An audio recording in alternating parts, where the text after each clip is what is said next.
Chapter 191. Part 5 of 6.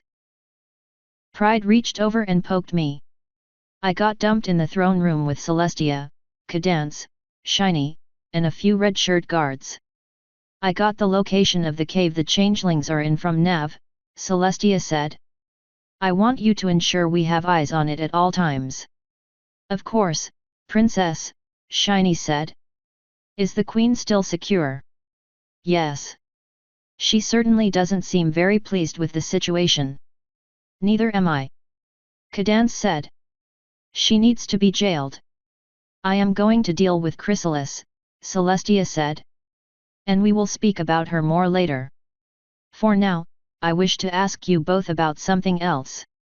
I think Queen Chrysalis might be the most pressing thing to talk about at the moment, Cadance said. Why can't we talk about her now? I want to know how you plan to punish her. Because as nice as it would be to punish her for what she's done, what feels nice isn't always the same as what's wise. We'll let Chrysalis cool her hooves in her little bubble. We shall deal with her when we all have cooler heads and let wisdom prevail over revenge. I would like to talk about Navarone. What about him? Shiny asked. Particularly, his history of service to Equestria. I don't know much about it, Cadance replied with a shrug. Other than his brief stint as a guard. Speaking of, I'd like to lodge a formal complaint. Maybe more than one, actually. She paused for a second or two before sighing and hanging her head.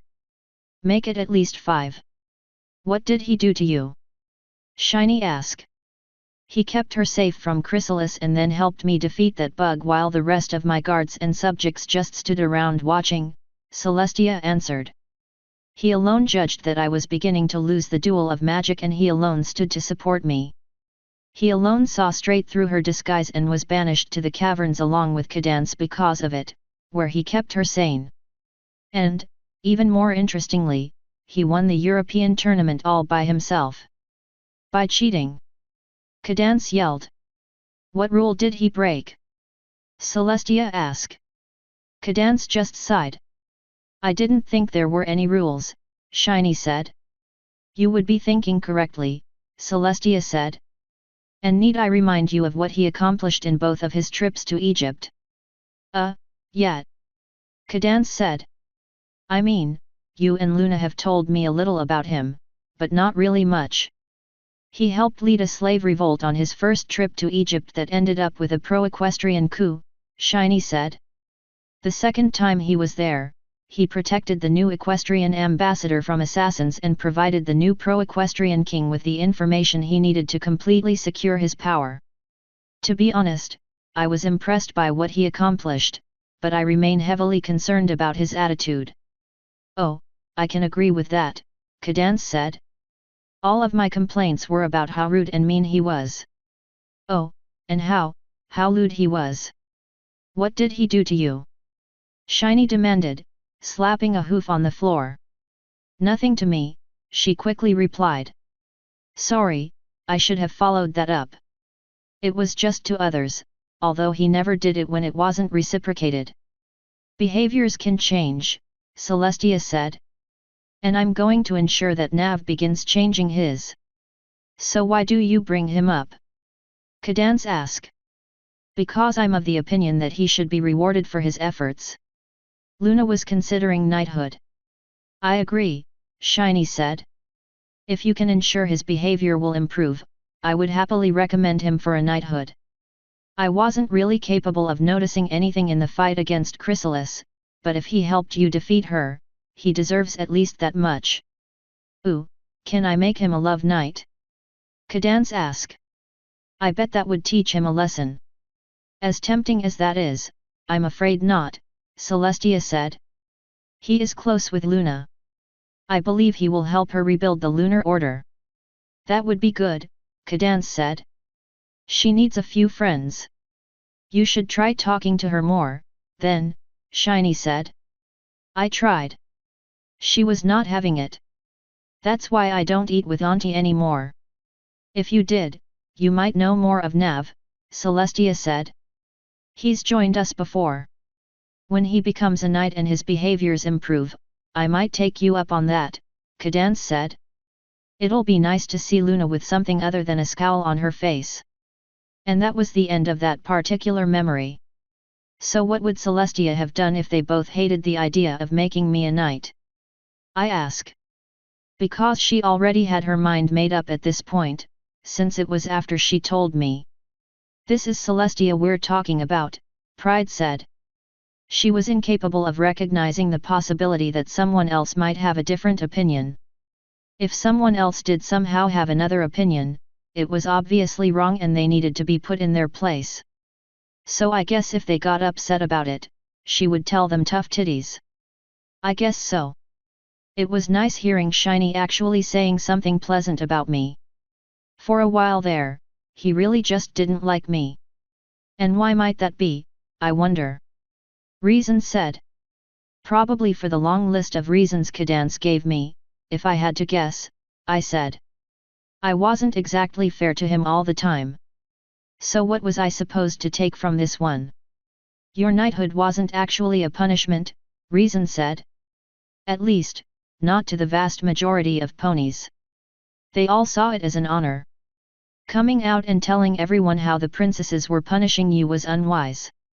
Challenging someone's worldview is never a bad thing, I said, bopping her on the nose. It made me feel really smart for a second or two. Although you're kinda right, in some ways. I knew on some level that I was being showered with rewards for a reason, but I wasn't ready to believe I deserved anything nice.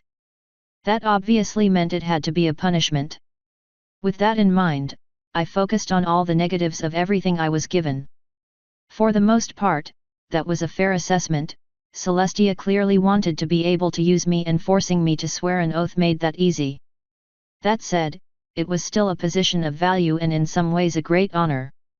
I certainly don't think I should be thankful that she tied a leash around my neck, but that doesn't mean it was all bad. Challenging someone's worldview is usually unwise, actually, Reason said. Especially when they are not ready to hear it. Do you know how many so-called friends went behind your back to tell the princess what you said? If you're asking that, I'm guessing it's more than one. Reason reached up and bopped me. This time, it was Twilight and Celestia in Twilight's super nerdy room in the palace. I'm concerned about Nav, princess, Twilight said. As am I. Some of his antics this week have been off-putting. But don't forget that you had a hoof in some of those antics. Nav may be willing to set what happened between you two aside, but don't think he will readily forget. Twilight's ears sank. I know. But there's something else. Something he said. Oh dear, Celestia said with a sigh. Cadance has had quite a lot to say about his behavior as well. Trust me, I will be nipping that nonsense in the bud once he is knighted. That's the thing. Twilight said. That's what he's worried about. Oh. Twilight looked down for a moment before sighing. He thinks you're just making him a knight so he'll be forced to obey you. I don't understand why he can't trust you. Navarone has done many great deeds, Celestia said. I'm not surprised he's worried about my intent. But you don't need to worry, Twilight. He has decided to become Luna's knight. He will be under no obligation to obey me, and you know how much he means to Luna. Of course I wasn't worried, princess. I know you would never do that to any pony. But I don't really know what to say to Nav. He's getting this huge honor, but he's doing his best to weasel out of it. Celestia smiled and used a hoof to bop Twilight. Don't you worry about a thing, my most studious apprentice. Nav is going to be granted this honor and there's absolutely nothing he can do to stop it. I'll be sure to have a talk with him about his attitude. This is a joyous occasion for him. Soon, he'll be Luna's most prized possession. I know, but I think the idea of being owned puts him off. He isn't used to royalty. To be honest, not much will really change for him. Most of his tasks will be the same, he'll just have a much higher class and a few more responsibilities. I'm sure he'll grow into the role in time. And we'll all do our best to help him in Ponyville, Twilight said with a proud nod. Be sure to set him straight, princess. Most guards would love a chance to be knighted. Oh, don't worry, I will. The extremely pleasant tone she used sent shivers down my spine. Thankfully, that was the end of the memory. So, Twiggles was a fucking traitor, I said. What a complete and total shocker. This is, as you suspected, a trend, Reason said. And it happens basically every time you get more accolades from the princess and called them for what they were. And yet Celestia never said anything to me about it, I said. At least, not really. It was true and she knew the only way to make you stop saying it was to force you to stop, Hope said. Look how Twilight eats that nonsense from Celestia's hoof. She knew nobody would believe you. There was no harm in letting it continue and allowing you to think you had a free voice. Hearing that in my sweet little filly's voice stung a lot more than I thought it would, but you're right. The only people who would believe me were either powerless to stop it or complicit. You were completely alone and completely helpless, Fear said. Even if anybody cared enough to help you, who would have dared stand up to Celestia? I was terrified, I said. Completely and totally terrified. To be honest, it felt like the only one who could really understand me at the time was Chrysalis. All I knew about her at the time is that she tried to take over Equestria, so that felt pretty weird. The only one, my guide asked. Not your own filly? No, I didn't feel like she could understand. More to the point, I didn't think it was her burden to bear. I wanted to keep her sheltered from Celestia and what I was going through. That ended up not being possible, but I was trying. Is that really why? Pain asked. I mean, I hope so. Do you guys have a memory that contradicts it? Because to be honest, I really don't remember that well. You never even considered telling her, Pride said. Oh. Is that because I wanted to keep her sheltered from Celestia? It just never came to mind as something possibly even worth considering, Reason said. Well, that certainly makes it sound bad. I was not a good parent. I want to get better. What should I have really told Taya here? Nothing, Reason said. She couldn't have understood and it wasn't her burden to bear. It was your responsibility to keep her sheltered from Celestia and what you were going through. Then what's the problem? I didn't tell her anything. I'd say the problem is that you just didn't even consider it, Pain said. At no point did you ever consider possibly telling your daughter the truth. You never considered doing a lot of things with her.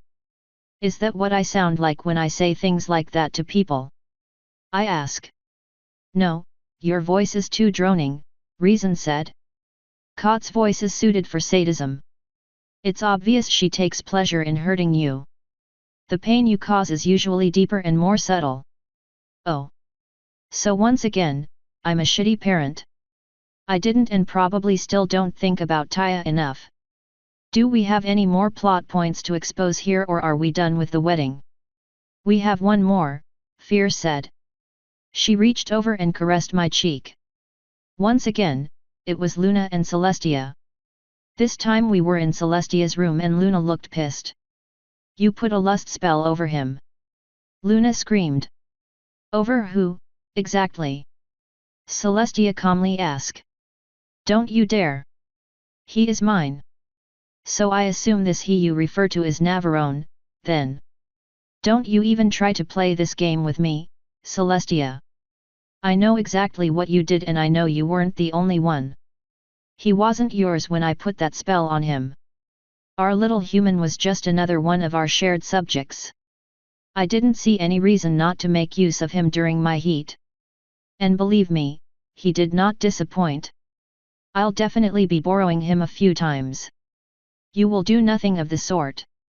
Luna shouted, slapping a hoof on the floor. You will stay away from my human. Oh? And what do you think he would say about that? Celestia asked with a small grin. He isn't happy with you, Luna. You are, after all, the one who just took away his freedom. I'm sure he could use a reassuring voice telling him that everything is going to be okay. The reassuring voice of his one true princess of the night will be enough. You will not take another love away from me. I've never taken anyone away from you, Luna, Celestia said. You always drive them off and they have to come to me for protection. The sooner you accept that this always ends in pain for everybody, the sooner you can stop this nonsense. You always turn them against me. You always. I always try to help those that you hurt, Luna. You've already used a wild animal to attack Nav and you tried to use love poison on him. There's no way I could possibly leave him solely in your hooves. You would destroy that poor human in a heartbeat. As if you're so innocent. You sent him to Egypt under threat of imprisonment. Twice. I was furthering Equestria's interests by investing in talent. You were trying to satisfy your lust for that half-ape predator. It was the same with that dragon of yours. Reginald served Equestria well. And almost led us straight into a war. I'll be keeping a very close eye on you and Nav, Luna. And my talks with him will continue. Luna looked even more pissed and finally just teleported out. That ended the memory. So how much of that was true and how much of it was Celestia trying to justify her actions? I ask.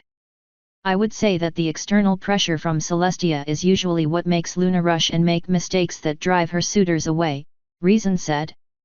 It seems obvious that at some point, Luna realized she was competing with her sister and wanted to make sure your attention stayed on her. And if I was willing to help Celestia with her heat, that meant I had to be willing to help Luna with hers. God, don't tell me that's what's next. It's not next, my guide said. But it is on the itinerary. Super. So what's my takeaway from this one? I already knew Celestia was a bitch and that Luna has a bad track record with lovers. You actually don't know much about Luna's past life, Reason said. She could have had any number of lovers before you. Chrysalis said Luna had a reputation, but you never learned any actual details. I haven't, actually. Luna mentioned that she had been married before, but all for political reasons. She did not, however, mention any past lovers. I think Celestia did mention that Luna was really bad at dealing with suitors, but it's been a while. It's entirely possible Chrysalis and Celestia both knew what was coming. Given what you just heard, I'd say Celestia absolutely knew, Fear said. It sounded like she recognized it was only a matter of time. Obviously you know how psychotic Luna is now, Hope said. How would things have changed if you appeared in Equestria with your knowledge? I would have played Twilight just long enough to obtain some bits, then I'd go straight to Griffiths and find a way to speak to the king. I would introduce myself, explain who I was and what I knew, and ask for a chance to prove my worth. Absolutely fuck the ponies. That is an unwise answer, Reason said. Celestia may be evil, but remember how much of what happened to you was caused by your status as a human. You've seen how bad Cot has gotten around you. Imagine a crowd of griffins. I think griffin suitors would be more fun than magical suitors who can force me to take an oath that requires me to obey their every order. These ponies are fucking psycho. Celestia and Luna turned themselves into gods and made heresy a mortal sin. And ever since I got here, they have been working together to use me. I think I'd happily take a lovey-dovey catbird waifu in place of all that pain and horror. Gotta make sure to seduce Princess Gilda quickly, though, Pride said. Nah, she's a lesbo. I doubt I'd end up with a title, anyway. I'd be happy to settle with a super kinky commoner. Anyway, enough about pleasant could have beens. Let's continue unfucking the what actually happens. What's next? The final takeaway from the last scene is simple, Payne said. You need to learn more about the personal past of Luna. Not just Luna, Reason said. All of your followers and friends. Many of them have dark secrets, as you've most definitely seen. You need to learn more about their past behaviors so you can plan accordingly how to properly deal with them. Man, I don't want to deal with that, I sighed. I mean, actually talking to people? Ugh. The quickest way to do it would be to use the water elementals, Reason said. At this point, several of your companions have been hosts. It's possible the waters could just give you their memories. I'm not doing that. Talking will be better. I just really don't wanna. I hope you'll get over it, my fake filly said. Trust me, I've learned full well that life is suffering. I'll do it, even if I don't want to.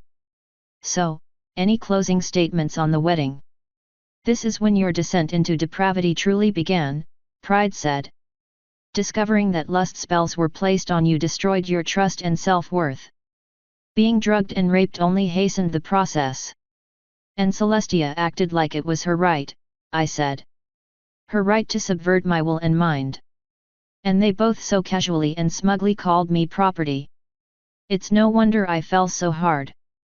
They both proudly destroyed as much of you as they could, Hope said. It's not surprising I went to sleep for so long after this. At some point, it felt like I was just living in a haze, I said. Like I was on autopilot. Just lost. That can happen when one loses all sense of control, Pride said. They stole your autonomy. Yep. Well, on that depressing note, I guess it's time to move on to the next one. The guide's eyes lit up and we teleported out. This time, we appeared in Twilight's tree library. I was downstairs and completely filthy, so it was probably after I got back from the forest. Spike, Taya, and Twilight were also with me. It didn't take me much longer to spot the cursed artifacts. The tree library had a lot more vines and flowers than usual, so much so that they were curling around Twilight and Spike. This was right after I found those things, I said. It was, my guide said. I believe seeing this might be enough for you to understand the takeaway. Would you like to take a guess? Don't trust cursed artifacts. Bingo, Pride said. I turned around and he was the only one there. Surprised? Yes, actually. I figured Twilight would be here to butt her nose in on everything. So I got artifacts that Celestia and Luna both told me up front were cursed and I never once hesitated to use any of them, until it was too late. You were too proud of your newfound magic resistance, Pride said. That is what drove you to use them so irresponsibly. Yeah, that's true. It's easy to accept the idea of receiving an abstract curse when faced with the very real threat of magic. The ring saved my life a few times. I'm never going to use it again, but I'd say it served its purpose. And the key was useful. You'll never admit it, but your happy cot got the curse instead of you. Fuck yes, I'll admit it, I said. At least, I'll admit it in here. I wish it had never happened to anybody, but if it had to happen to someone, Cot is the one I'm happy can no longer put her paws on me. She has a lot of karma coming and this was only a small drop in the bucket. You should tell Cot, Pride said. That's literally retarded. You already called her crazy and completely and utterly tore her down in front of everyone else, he replied. Why not make the destruction of her self-esteem complete? Because I shouldn't have said it in the first place. Cot's mind is broken. I don't need to make it worse by provoking her. I already apologized, but I might do it again. So, do we have any memories associated with this one? We do, Pride said. He reached out and bopped me. End of part 5.